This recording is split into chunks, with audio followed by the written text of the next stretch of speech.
Un policier raciste arrête un général noir 4 étoiles de l'armée américaine. Jusqu'à ce qu'il passe un coup de filet, tout bascule ce jour-là.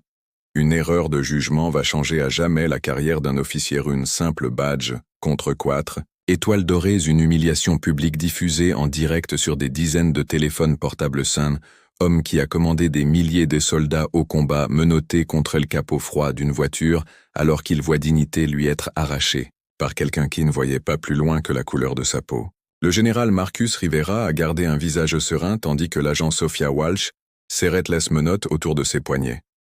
Il n'y avait aucune colère dans son regard, juste un calme calculé comme s'il avait déjà vu cette scène de nombreuses fois auparavant. La différence cette fois-ci, c'est qu'il serait le protagoniste, pas juste une statistique de plus. « Je suis juste en train de régler mon GPS, officier », expliqua Rivera d'une voix ferme et contrôlée.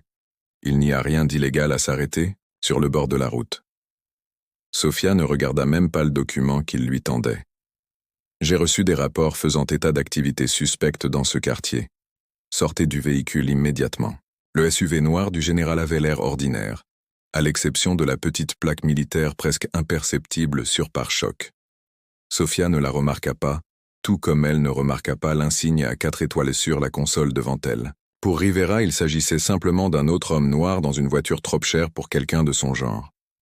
« Officier Walsh, je suis militaire en service actif, ma carte d'identité est dans la boîte à gants », insista Rivera en gardant les mains bien visibles sur le volant. Chacun de ses mouvements était délibéré et mesuré. Des années d'entraînement dans des zones de guerre lui avaient appris à rester calme sous pression. Mais cette fois-ci, c'était différent. Ce n'était pas une zone de guerre étrangère, c'était son propre territoire. « Je me fiche de ce que vous dites, » Sophia répondit-elle, la main posée sur l'étui de son arme.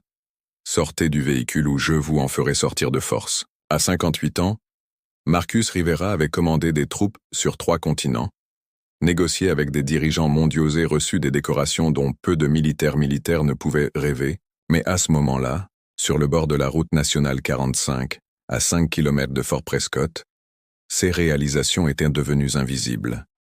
Tout ce qui restait, c'était la couleur de sa peau et les préjugés ancrés dans le regard de l'officier. Il sortit, lentement de la voiture. Une petite foule commença à se former. Des conducteurs s'arrêtaient pour filmer la scène. Quelqu'un marmonna « Ça ne me semble pas normal », tandis qu'un autre criait « Il n'a rien fait ». Sophia ignora les voix qui poussaient Rivera contre le capot tandis qu'elle passait ses mains sur son corps à la recherche d'armes. « Avez-vous quelque chose d'illégal dans ce véhicule ?» demanda-t-elle d'une voix accusatrice. Rivera prit une profonde inspiration. « Je n'ai que mes documents militaires, mon équipement de travail.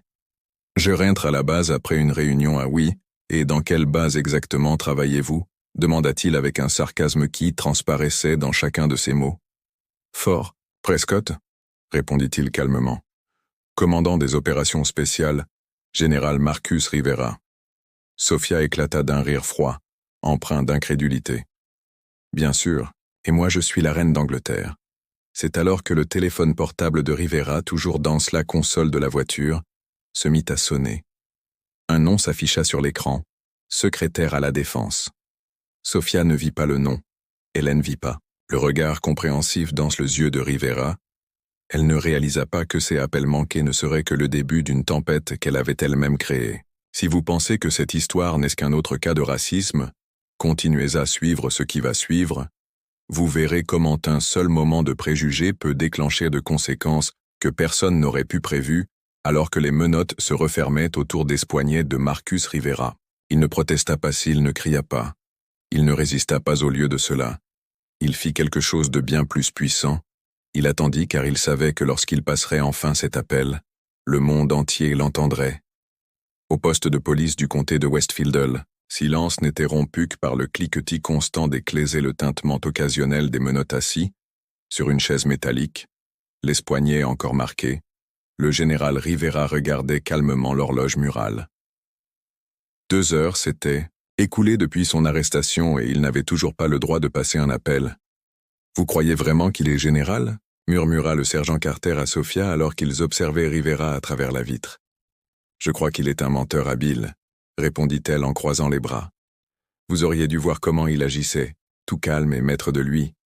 Comme si j'avais tort de faire mon travail. » Carter hésita-t-il. Avez-vous vérifié la carte d'identité militaire qu'il a mentionnée? Pas encore, j'attends l'autorisation de fouiller le véhicule de fond en comble, répondit-il avec impatience. Je suis sûr que nous trouverons quelque chose d'illégal là-dedans. De l'autre côté de la vitre, Rivera restait immobile. Les yeux suivant les mouvements de l'officier répertoriaient les visages, les noms sur les badges 7, les horaires. 5 minutes. Plus tard, lorsque le téléphone sur le bureau de Sophia sonna, il ajusta imperceptiblement sa posture. « Officier Walsh », répondit-elle. Son visage changea tandis qu'il écoutait, d'abord confus, puis irrité, enfin inquiet. « Oui, monsieur, je comprends tout de suite. » Lorsqu'elle raccrocha, Carter la fixait du regard. Qu'est-ce que c'était? L'adjoint Ramirez vient en personne, dit-il, voix tremblait légèrement. Il parlait d'un prisonnier de haut rang. Pendant ce temps, la nouvelle commençait à se répandre à Fort Prescott. Le colonel James Harper serrait le téléphone si fort que ses doigts étaient blancs lorsqu'il apprit que son commandant était en état d'arrestation. L'officier fit ce qu'on lui demandait à voix fermement maîtrisée à l'autre bout du fil. Le capitaine Rodriguez avait arrêté le général sur le bord de la route, menotté et tout était déjà filmé et diffusé circulait déjà en ligne. Et le protocole Gold Star, il n'a pas été déclenché. Eléa ignorait son badge. Il y avait une raison pour laquelle existait un protocole spécifique pour approcher les militaires de haut rangé. Il y avait une raison pour laquelle le téléphone du général était configuré pour transférer les appels manqués du secrétariat. La défense directement au centre de commandement du Pentagone au poste de police, les portes s'ouvrirent brusquement. L'adjoint Ramirez entra accompagné de 2 hommes aînés et une femme en uniforme militaire complet. Sophia déglutit en voyant l'insigne du colonel sur l'uniforme. « Où est-il » demanda Ramirez sans dire bonjour. Sophia désigna la salle d'interrogatoire. Ramirez la fixa du regard glacial. « Officier Walsh, avez-vous une idée de ce que vous venez de faire, monsieur ? J'ai arrêté un suspect qui s'est enfui. » « Vous l'avez arrêté » interrompit le colonel Williamson s'avançant. Le commandant général des opérations spéciales américaines, un homme avec une habilitation de sécurité Alpha 9, un homme qui... Elle s'interrompit, le regard perçant. Sophia était en route pour une vidéoconférence avec le président. Le temps semblait s'être figé. Sophia ressentit la gravité de son erreur comme un coup de poing dans le ventre. « Je ne l'ai pas... » « Il ne s'est pas identifié correctement, » dit l'un des hommes en costume brandissant une tablette. « Nous avons l'enregistrement audio de la caméra corporelle. Il a mentionné votre grade 3 fois, vous avez choisi de l'ignorer sur l'écran à proximité, des images de l'approche ont été diffusées, la voix claire de Rivera retentit. « Je suis le général Marcus Rivera, commandant de Fort Prescott. » Sophia détourna les yeux de ces documents, le rire, l'humiliation alors que le chaos éclatait. Rivera resta assis, regardant l'horloge. Il savait exactement ce qui se passait à l'extérieur. Il connaissait le protocole. Lorsque la porte s'ouvrit en finet qu'il vit le visage mortifié de Ramirez, il se contenta d'acquiescer légèrement. « Général Rivera, au nom du département de police de Westfield, je vous présente mes sincères excuses pour cet incident déplorable. » Marcus se leva lentement en ajustant son blazer. « Où est l'agent responsable de mon arrestation ?» demanda Sophia en entrant dans la pièce, les yeux baissés, essayant de garder son sang-froid même si son monde s'écroulait. « Agent Walsh, » dit calmement Rivera, « vous m'avez demandé tout à l'heure si j'avais quelque chose d'important dans le véhicule. La réponse est oui. » Il fit une pause en la regardant droit dans les yeux. « J'ai un projet de loi sur la réforme des procédures policières et les préjugés raciaux que je vais présenter au Congrès la semaine prochaine. Grâce à vous, j'ai maintenant un cas d'étude parfait. » Le silence qui suivit fut assourdissant. Sophia réalisait alors qu'il n'y avait eu aucune violence, aucune drogue ni aucune activité illégale qu'elle aurait pu découvrir dans cette voiture. Il y avait quelque chose de bien plus puissant, quelqu'un capable de changer le système qu'elle représentait. Alors que Rivera s'éloignait escorté par le colonel Williams, son téléphone vibra. C'était un message du secrétaire à la Défense. Une réunion d'urgence était confirmée. Le président voulait sa déclaration personnelle sur l'incident demain à 8 heures.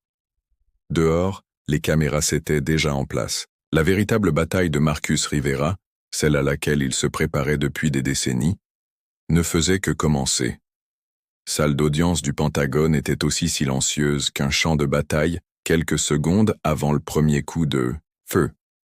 Autour de la grande table en chêne, des personnalités puissantes observaient le secrétaire à la Défense, 3 sénateurs, le procureur général et le chef de la division des droits civils. Au centre, le général Marcus Rivera ajustait le microphone, sa posture impeccable contrastant avec les marques encore visibles sur ses poignets. « Général, veuillez décrire l'incident avec vos propres mots », demanda la sénatrice Eleanor Parker, qui présidait cette session extraordinaire. Rivera acquiescé balaya la salle d'un regard serein, avant de poser les yeux sur la silhouette recroquevillée au bout de la table, l'officier Sophia Walsh accompagné de son avocat et de son adjoint Ramirez. « Je revenais d'une réunion confidentielle, lorsque je me suis arrêté pour régler mon GPS. L'officier Walsh s'est approché et, bien que je me sois identifié comme militaire en service actif, j'ai été traité comme un suspect fouillé, menotté et détenu sans motif valable. À aucun moment n'avez-vous résisté à son autorité ?» demanda le procureur général. « Non, monsieur, toute résistance aurait alimenté un stéréotype. J'ai coopéré pleinement, et j'ai quand même été humilié, ce qui démontre le véritable problème. » Toute la salle absorba ces paroles. Ce n'était pas seulement une déclaration, c'était une leçon. Sophia fixait la table incapable de soutenir le regard de quiconque. Le général Rivera intervint. « Monsieur le secrétaire à la Défense, cet incident a interrompu une communication critique pour la sécurité nationale. Pourriez-vous développer ?»« Oui. Je suis censé être en vidéoconférence avec le commandement central au sujet d'un développement urgent dans l'opération Blue Falcon. Il s'est toutefois interrompu. Le plus troublant n'était pas l'interruption de la réunion, mais la vitesse avec laquelle j'ai été dépouillé de ma dignité. » La sénatrice Parker a ajusté ses lunettes. « Officier Walsh, avez-vous quelque chose à dire pour votre défense ?» Sophia se leva avec hésitation. « J'ai suivi le protocole standard pour les activités suspectes. Le véhicule a été arrêté dans une zone récemment associée à Daesh. Votre protocole inclut-il d'ignorer les militaires qui demandent vos papiers ? » « Non, monsieur, mais Daesh ou manquer de respecter un citoyen à 3 reprises après qu'il se soit correctement identifié. » Elle déglutit. « J'ai commis une erreur de jugement, une erreur motivée par le racisme, » corrigea le chef de la division des droits civils. C'est lorsque Rivera a levé la main, surprenant tout le monde par son geste calme. « Si je peux me permettre, a-t-il dit en se levant et en activant une présentation sur l'écran central. Ce qui est apparu a laissé la salle sous le choc. Il n'y avait pas seulement les vidéos de l'approche, mais aussi des graphiques détaillés de statistiques et un document intitulé « Proposition de Rivera pour la réforme de la police, 7 incidents » n'était pas le premier seulement, le premier impliquant quelqu'un dans ma position au cours des 5 dernières années. J'ai systématiquement documenté les approches discriminatoires, approches policières discriminatoires, créant une base de données de plus de 7000 cas. Il a avancé les diapositives, révélant un programme structuré de reconversion de la police, des protocoles d'approchette, un système de responsabilisation qui avait déjà été mis en œuvre dans 3 bases militaires, dans le cadre d'un projet pilote. Mon arrestation n'était pas accidentelle.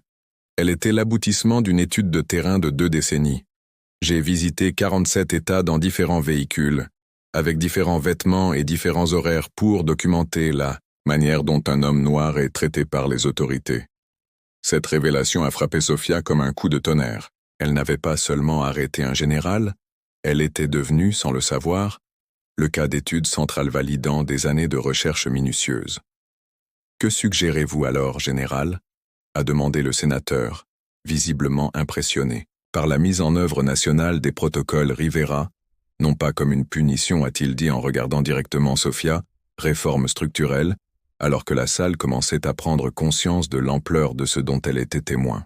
La porte s'ouvrit et un assistant tendit une enveloppe au secrétaire à la Défense qui la lut rapidement, avant de regarder Rivera avec stupéfaction. « Le président venait d'approuver la mise en œuvre d'urgence de votre programme à titre expérimental dans 5 États, dont celui-ci. » Des murmures remplirent la salle alors que tout le monde réalisait que ce qui semblait être une humiliation publique s'était transformé en la plus grande opportunité de réforme de la police depuis 2 décennies. Ce que Sophia ignorait, ce que personne ne savait, c'est que l'appel manqué du secrétaire à la Défense ne concernait pas une réunion ordinaire, mais l'approbation finale du programme qui porterait désormais le nom de Rivera.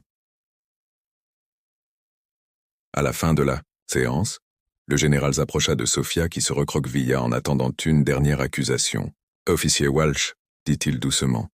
Juste pour qu'elle entende, vous n'êtes pas le problème, vous n'êtes qu'un symptôme, et maintenant, grâce à vous, nous avons enfin le remède. » Leurs regards se croisèrent, le sien rempli de honte. Le sien, empreint d'une détermination sereine, ce que Rivera ne révéla pas à ce moment-là, et qui allait complètement transformer l'issue de cette histoire, était la véritable raison derrière sa décennie de préparation pour cet instant précis, ou un motif qui avait un nom, un visage et une histoire qu'il portait en silence depuis 30 ans. 3 mois après l'audience au Pentagone, l'auditorium de l'Académie nationale de police était bondé de cadets, d'officiers, de chefs de département et de journalistes, tous dans un silence absolu, tandis que le général Marcus Rivera montait sur scène pour inaugurer officiellement le centre de formation qui portait désormais son nom. Aujourd'hui, je ne suis pas seulement ici en tant que général, commença Rivera, sa voix résonnant dans la salle. Je suis ici en tant que fils de Samuel Rivera. Une photo d'un jeune soldat noir remplissait l'écran derrière lui. Son visage était souriant sous son béret militaire, ses yeux brillaient d'espoir. Mon père a servi ce pays avec honneur au Vietnam. Il a reçu 2 médailles pour son courage et, en 1989, alors qu'il rentrait chez lui en uniforme, il a été arrêté par un policier à Memphis, dans le Tennessee. Rivera s'est interrompu, la voix ferme. Il a été humilié, battu et détenu pendant 72 heures pour avoir tenté de montrer sa carte d'identité militaire. Un murmure parcourut l'auditorium lorsqu'ils allons finalement libérer. Quelque chose s'était brisé en lui. 6 mois plus tard, mon père s'est suicidé. J'avais 22 ans et venais de terminer mes études à l'académie militaire.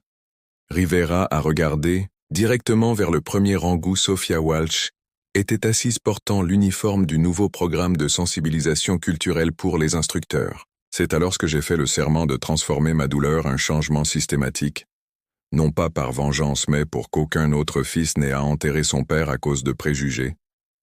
À ce moment-là, Sophia a pris conscience qu'elle n'avait pas seulement arrêté un général, mais qu'elle lui avait donné la dernière étude de casse dont il avait besoin pour achever l'œuvre dès sa vie, un travail qui avait commencé par une tragédie familiale. Les écrans ont ensuite montré des images provenant de tout le pays, où les services de police mettaient en œuvre les protocoles Riveraet des statistiques, montrant une réduction de 47% des incidents de violence policière en seulement 3 mois, ainsi que le nouveau système de vérification biométrique désormais obligatoire dans toutes les interventions policières. Les protocoles Rivera ne visent pas à faire honte a-t-il poursuivi, mais à transformer et à créer un système où l'uniforme, qu'il soit militaire ou policier, représente véritablement protection et le respect dans le public. Le président des États-Unis s'acquiesça, après avoir signé la loi la semaine précédente, rendant les protocoles obligatoires dans tout le pays. Alors que Rivera terminait son discours, un groupe de cadets nouvellement diplômés de toutes origines et de tous horizons se mirent en rang pour recevoir leur nouvel insigne, contenant une puce électronique qui enregistrerait automatiquement chaque interaction avec des civils. Sophia Walsh fut la première à se lever à applaudir. Ses yeux, autrefois remplis de préjugés, étaient désormais remplis d'une émotion nouvelle, la compréhension. Ce qu'elle ne savait pas, c'est que son propre parcours ne faisait que commencer après la cérémonie. Rivera la rencontra dans le couloir. « Officier Walsh », dit-il en lui tendant la main. « Ou devrais-je dire instructeur Walsh ?» Elle accepta la poignée de main, encore incertaine. « Je ne comprends toujours pas pourquoi vous m'avez choisi pour ce programme après ce que j'ai fait. Parce que le véritable changement ne vient pas de la punition ceux qui commettent des erreurs, » répondit-il. Il vient du fait de les intégrer à la solution. Rivera sortit un petit objet brillant de sa poche, un badge de police. Pas n'importe quel badge, mais celui qui avait appartenu à l'officier qui avait arrêté son père des décennies auparavant. Cet homme n'avait jamais saché l'impact de ses actes. Il n'avait jamais eu la chance d'apprendre et de changer. Vous, Sophia, tenez le badge dont le poids semble porter toute l'histoire d'un homme, mais de tout un système à partir d'aujourd'hui, a poursuivi Rivera.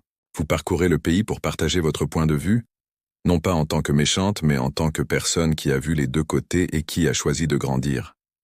Alors que Sophia fixait les badges, elle sentit le poids de sa responsabilité. Ce qui avait commencé comme la pire erreur de sa carrière était devenu sa plus grande opportunité de rédemption.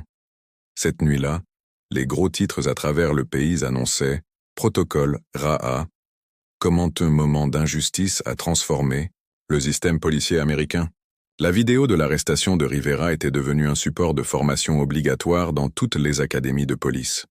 Parfois, la véritable justice ne vient pas de la punition, mais de la transformation. Il ne s'agit pas seulement de réparer une injustice, mais de reconstruire tout un système afin que cette injustice ne se répète plus jamais. Alors que le général Marcus Rivera regardait par la fenêtre de son bureau, il vit ce reflet se superposer à la photo des son père accrochée au mur. Après 3 décennies, il avait enfin tenu sa promesse, non pas par colère ou par vengeance, mais grâce à sa persévérance stratégique et à sa vision transformatrice